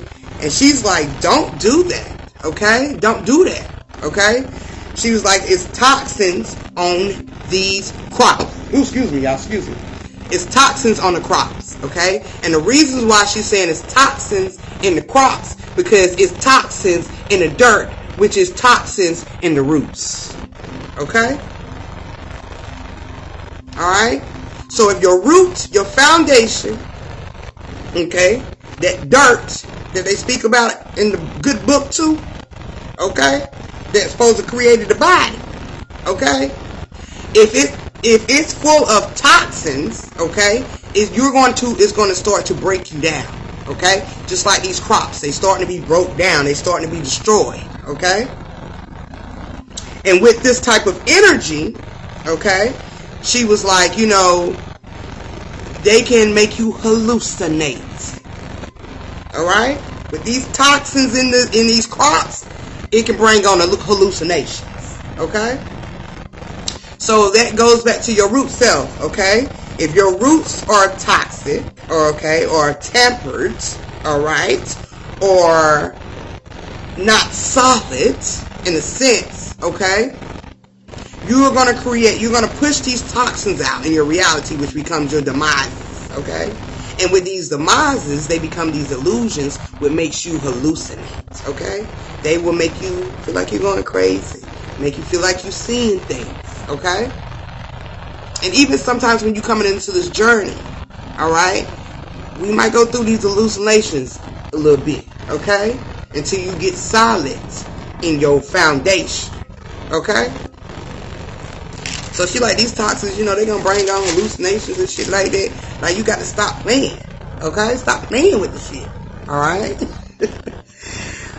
So I went back and I broke down some more of these, or broke down these words again, dealing with the womb, okay? And it goes back to dealing with the nature, and also bows and stencil names. And then we're going to dive into the adults versus the children and what that really is all about, okay?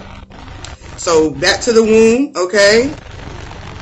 It is symbolic to the great mother, the matrix.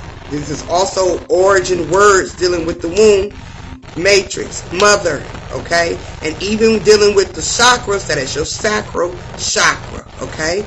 And it's also means dealing, and it's also dealing with the sacral chakra. It means the home of one's sweetness, okay?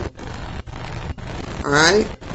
So that womb is going to be symbolic to this matrix, the mother, the great mother energy, your sacral. This is all the energy that you're going to be birthing out here in this physical, okay? It's going to become your reality, all right? Nature, okay, means to birth. I know we say, you know, we can't say it's natural, but naturally, nature is what you birth, okay? So things that you do is natural because that's what you birth. All right? Which is a parturition. I might got it wrong. Parturition. Which means to bring forth. Okay? Just like I said. Nature means birth. It's what you gonna bring forth. All right? Your natural instincts. Okay? That's what you are bringing forth. Alright?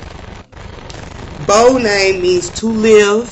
And this is why she doesn't want to be in the small town no more in this foundation. Because it's tainted. It's toxic. Okay? She's ready to get up out of there. Okay? She don't want to deal with that shit no more. Okay? She got to get up out of that foundation. Because it's just not right anymore. Okay? Just like a lot of us. We came out of our foundation. Okay? And we had to come out of there. Okay? We had to extend our minds. Alright? Which is us moving forward with a purpose in life.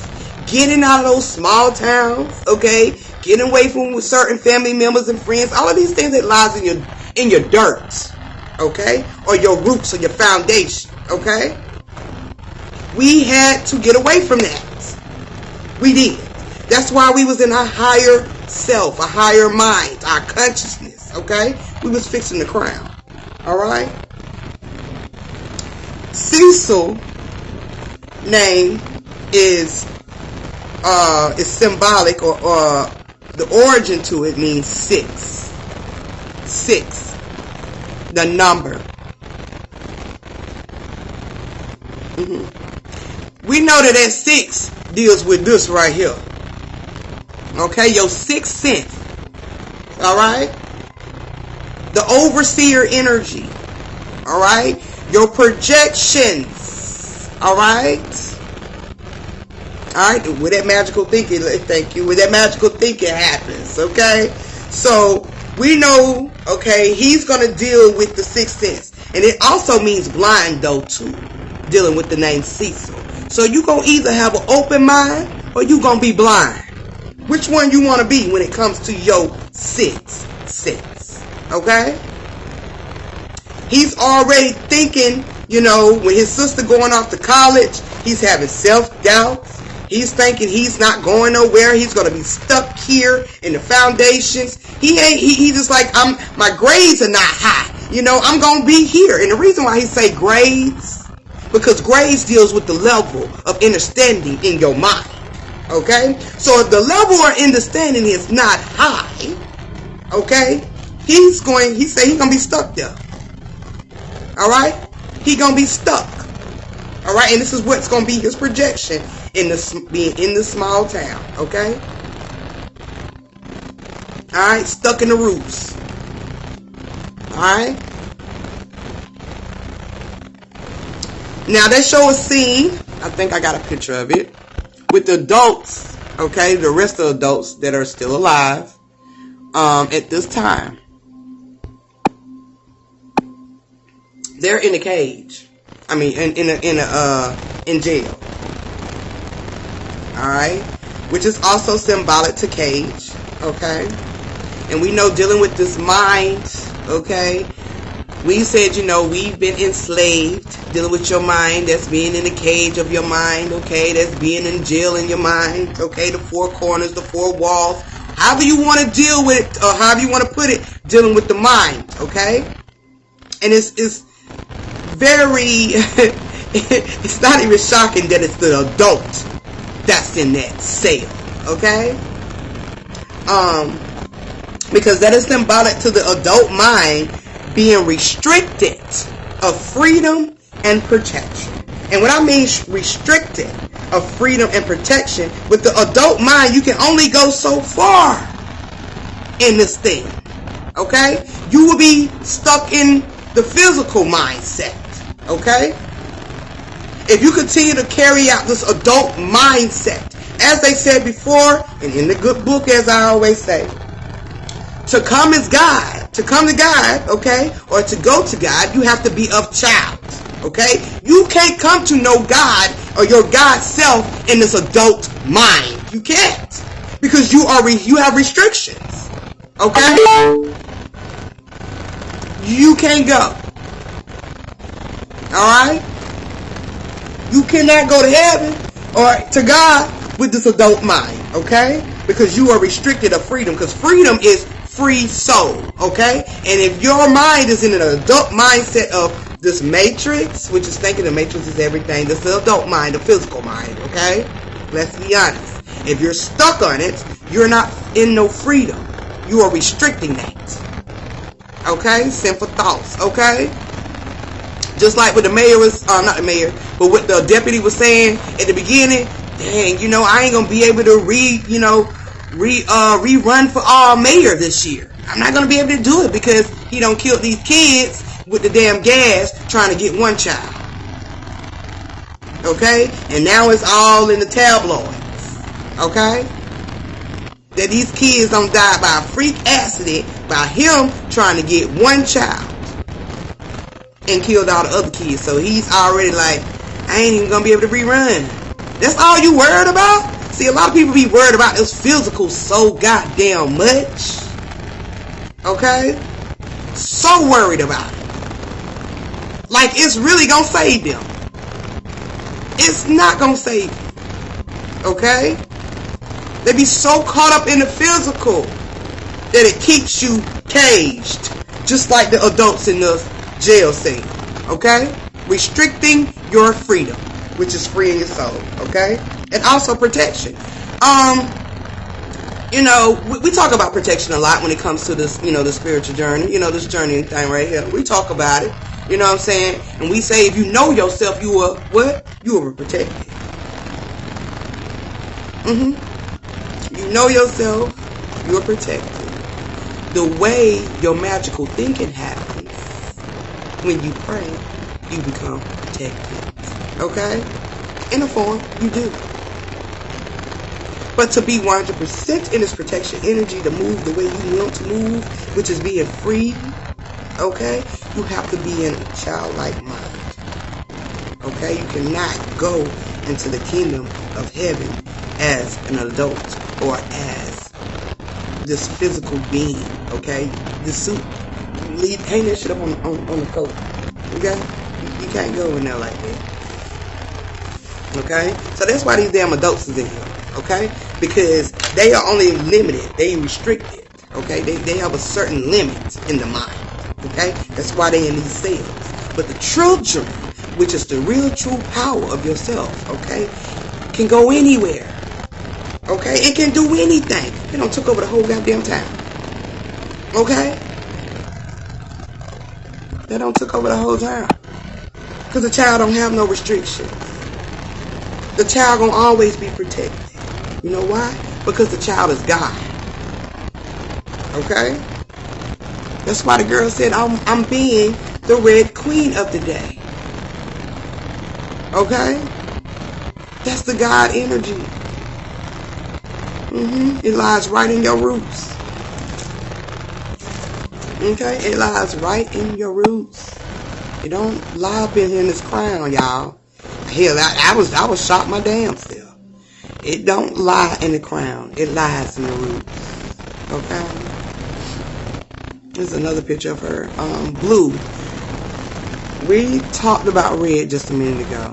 So let's dive into this blue right quick. Okay? Because the little boy hold on, let me go back and get out of here. Let me show you her in blue. Because at the beginning, Eden was wearing, like the red hair, but she stayed in some type of yellow, some type of off color. But she started to wear blue towards the end. Okay? Why blue? Okay? Red, white, and blue. Why blue? Alright? Because blue, alright? Let's get to it. Blue means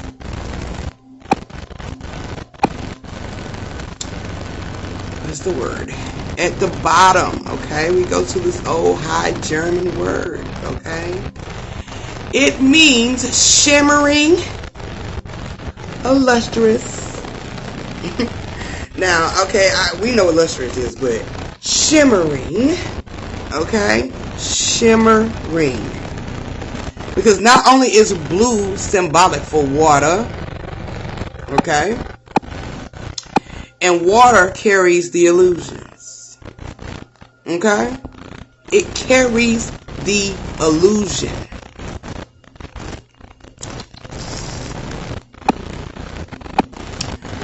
So with the shimmering, it means shining, shining with the soft, slightly wavering light. Remember they said the guy woke up, walked on water?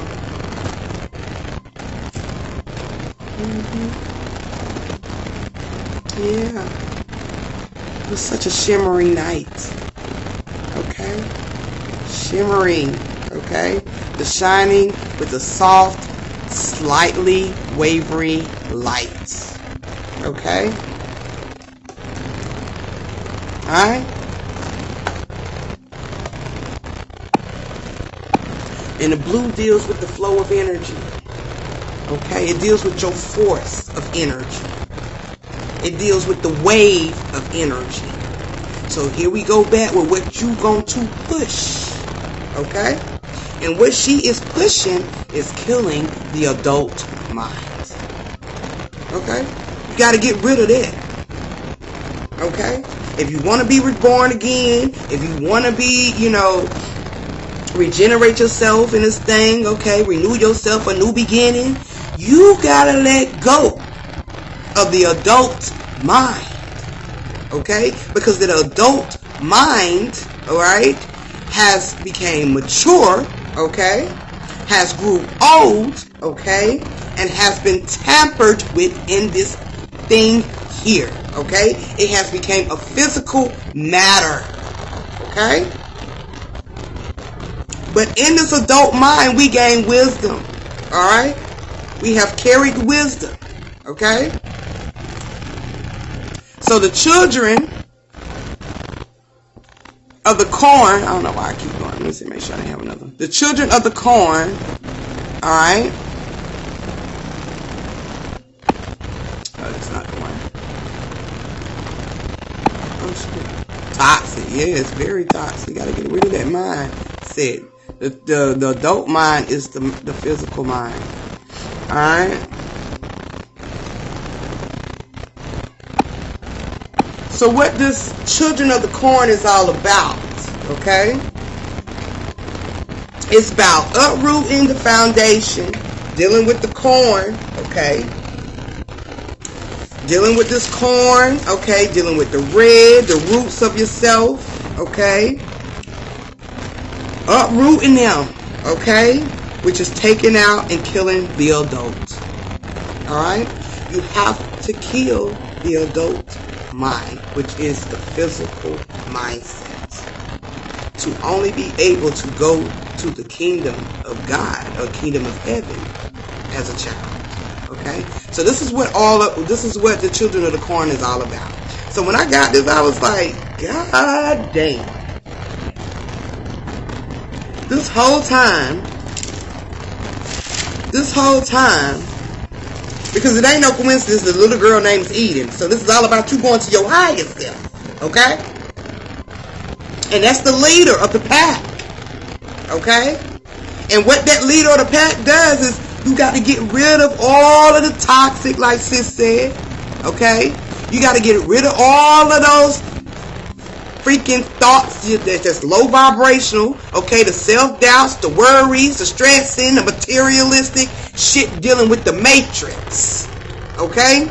You have to kill that mindset. Alright? You have to. Look at the red, white, and blue. Oh, I can't even see. I'm gonna have to make a post for these pictures. Because these kids, the little brother in there too. Look at the kids. When you kill that adult mind, alright? Which is the physical mind. Okay? Which is this matrix mindset. Okay? Dealing with the materialistic shit here. Okay? The illusions. Alright? You begin to clear your foundation. Clean it up. Okay? Clean it up. Get rid of the things that no longer serve you any purpose. Because that adult mind is only going to keep you stuck. Alright? It's alright to have the knowledge of the adult mind. Because that's what you gain here in this experience. Okay? It's okay to have that. But you got to always have the wisdom, and you got to always have that childlike energy, okay? Which is God, okay? In a sense, which is God, okay? Just so you can have a new beginning, just so you can evolve from these roots, okay? Because once that dirt has been tainted, all right, it ain't really nothing you can do. But get rid of it. Okay? That's all you can do. Which is getting rid of that mindset and changing it. Okay? So yeah, these kids wasn't just crazy, y'all. They was killing off that material, physical, adult mindset of controlling the child. Because in reality, the person that's enslaved, or the energy that's enslaved, is the child inside. Okay? That's what's enslaved. Okay? Because in the movie, the kids is doing all the damn work and the adults is having a great time. Okay? So who's really enslaved? The child. That childlike energy, that pure innocence inside of you. That's what's enslaved. Because it's been limited by the adult mind. Okay? So we have to get out of that. Girl. We have to get out of that. And we have to... Look at the child. Okay, the child. We got to get out of there and, continue to push forward like we've been doing, y'all. But yeah, I just wanted to dive into it with these movies, because these movies was, we've been sweeping around our own dough. Okay, Jen, I can't hear, baby. I can't hear myself think. We've been sweeping around our own dough, and we been pulling uprooting these roots, okay? And we was on this high horse for a minute, right? We was in our higher self in this consciousness. We had to leave the roots for a minute. And now that we back in the foundation, which is why this red keeps showing up dominantly all the time in these movies now, you're starting to be aware of it now.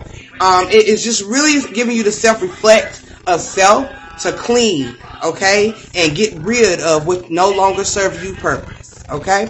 Accepting your faith, your choices, your decisions, the things that you have endured, and just always, and to take the accountability. And accountability doesn't mean necessarily taking accountability of the shit you've done, but taking accountability means gaining your power back. Accountability of allowing people to do things to you, okay? Accountability allow yourself to carry out these old ass roots, okay? You have to take the accountability in everything you do, okay? Alright? Because when somebody has your mind, alright? And somebody is controlling your mind, alright?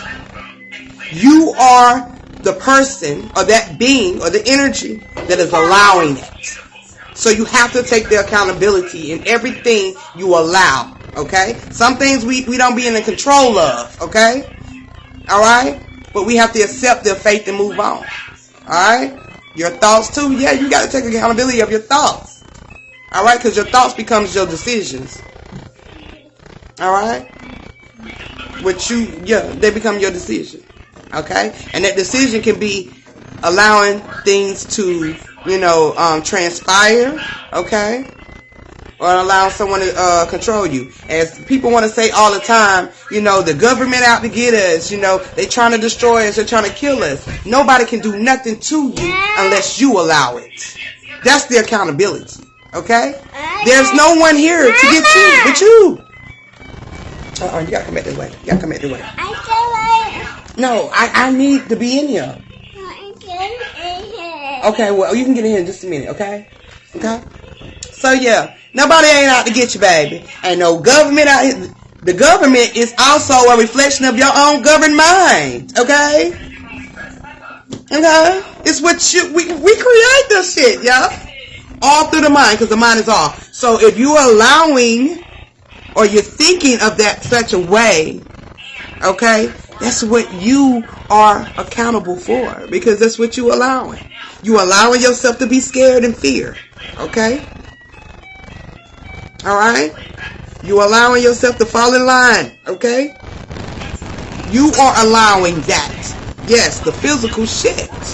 You are allowing it. So if you think somebody out to get you, guess what?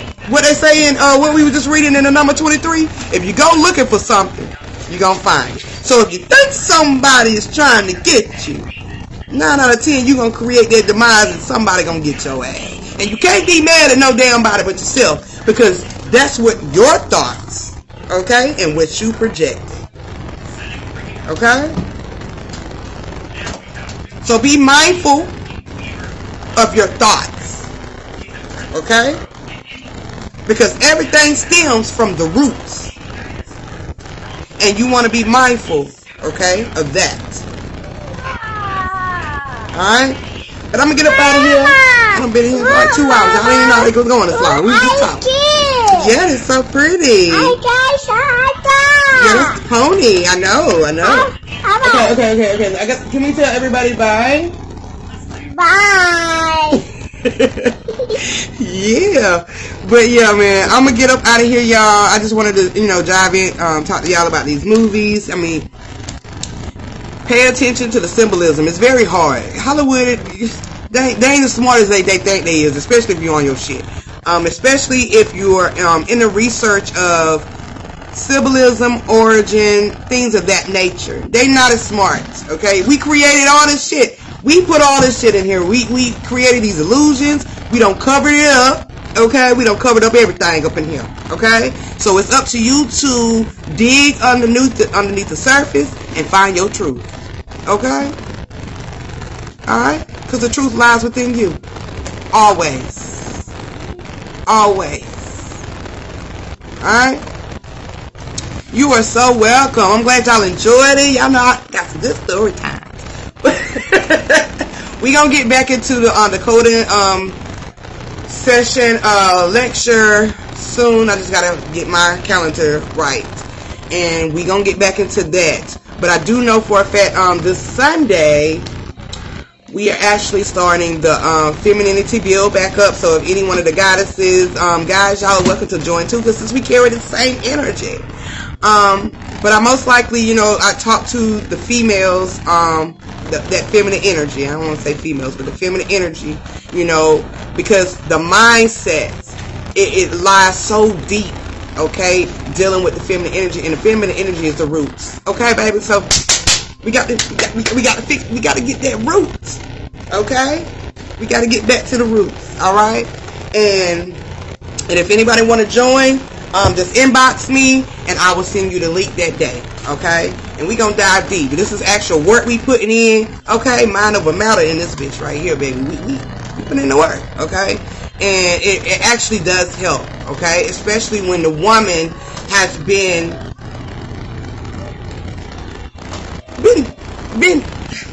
since the woman has been covered up for so long, okay? She done been buried, okay?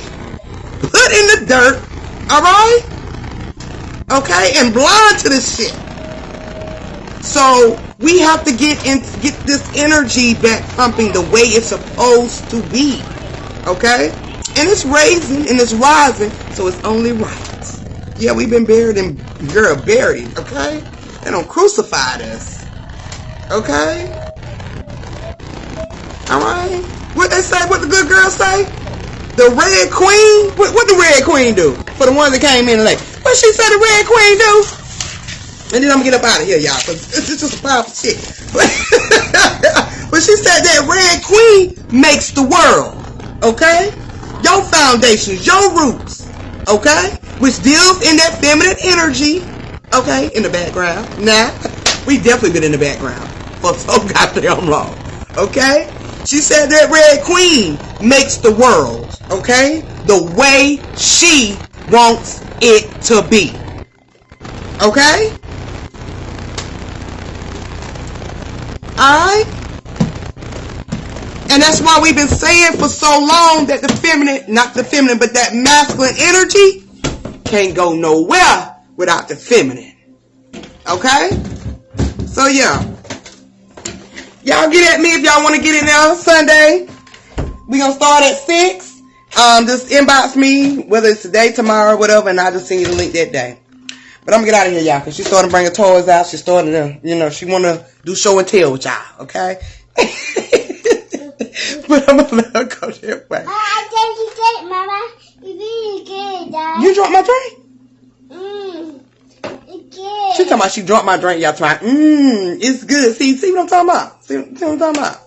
It's good. It was good, girl. And you drunk all my drink. Girl, see? Alright, y'all, I'm out. She over here drinking my stuff. Boom. And I didn't even know it. And there's no ego in no, it's no ego in there. It's definitely no ego in there. It's just the facts. You know what I mean? It's just the facts. So yeah.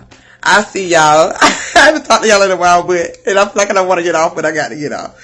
But yeah, I will see y'all Sunday. For those who want to get into the Zoom, just inbox me, and I will talk to y'all later. And if you haven't watched the movies, it's the number 23 in the New Children of the Corn. It came out in 2023, which is actually this year. So yeah, just hit it up and watch it, and I'll talk to y'all soon. Love, peace, and oneness, and y'all have a great weekend, okay? And remember, okay? It's all about you, okay? It's all about you, all right? Nothing else. And the more you think like that, the more easier it will be for you. Okay? Peace, fam.